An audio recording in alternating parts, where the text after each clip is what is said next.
আজকে বলবো যেসব ছেলেরা নেশা পান করো তাদেরকে বলতে চাই, তোমরা তোমার শরীরকে তুমি ভালোবাসো না কেন? যদি তুমি তোমার শরীরকে ভালোবাসতে তাহলে তুমি কখনোই বেরি সিগারেট নেশা পান করতে না। কেননা নেশাকর জিনিস বলতেই ক্ষতি, তার দ্বারা বোঝা যায় তুমি তোমার শরীরকে ভালোবাসো না।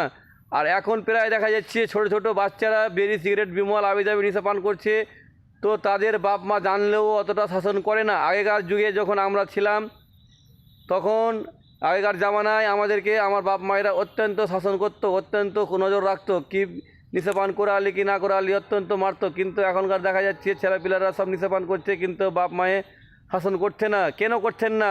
কার ক্ষতি হচ্ছে? হ্যাঁ, আপনার ছেলেরই তো ক্ষতি হচ্ছে। তাই বলছি সবসময় ছেলেপিলাকে শাসনে রাখো।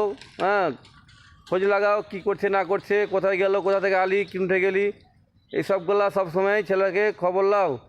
ঠিক আছে? তোমাদের ভালোর জন্যই আমি এই কথাগুলো বলছি।